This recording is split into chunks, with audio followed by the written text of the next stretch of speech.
You don't need expensive products for skin prep to make your makeup look expensive. So, here's how I do it. So first, ginagamit ko muna ang The Face Wash ng ating Skin Dough. Napakaganda nito guys kasi tignan nyo naman, meron siyang built-in brush. And ang mga ingredients nga pala nito, fermented microalgae which is anti-aging, antioxidant. Meron rin siyang glycerin, nakaka-moisturize talaga to ng ating skin.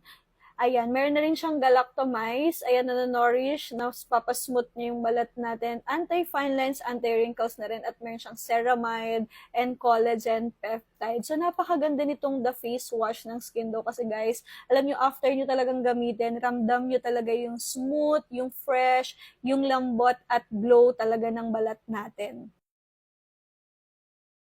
After natin gumamit ng face wash, so siyempre ginagamit ko naman si The Serum ng Skin Dough. Sobrang ganda niya guys. Kasi tingnan nyo naman, meron siyang 5% niacinamide, hyaluronic acid, snail mucin. Usually si snail mucin guys, nakikita lang po yan sa mga premium ingredients ng mga skincare. Pero dito kay ating The Serum ng Skin Dough, meron tayo. And then meron siyang alpha-arbutin. So anti-aging, good for pimples, mga pecas, melasma.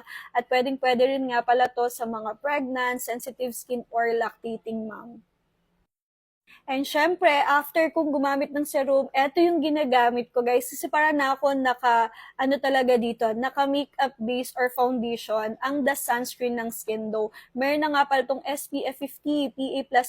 So yung ginamit kong shade is light tinted guys. Kasi nyo, sobrang hydrating nitong sunscreen na to. Sobrang ganda.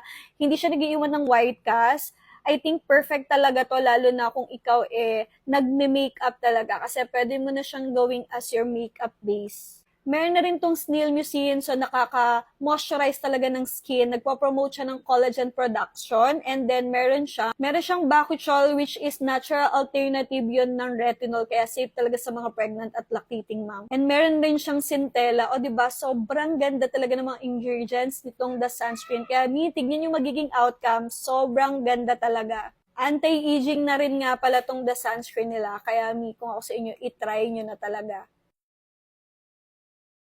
At syempre, hindi mawawala ang The Body Lotion ng Skin Dough. Gusto ko itong ginagamit, guys, kasi hindi siya malagkit at ang bango niya. Ayan, so nakaka-brighten na rin to. At the same time, sun protected talaga yung balat mo kasi with SPF 15 na siya. So morning and evening ko nga pala ito ginagamit. Napakaganda talaga ng body lotion ng Skin Dough. O, di ba? Ang ganda ng lapat ng makeup nyo kapag alam nyo yung skincare na ginagamit nyo is nakakapagpa-healthy at nakakapagbigay ng glow sa balat nyo. Kaya kung ako sa inyo, itry nyo na ang napakagandang skincare ng Skin Dough.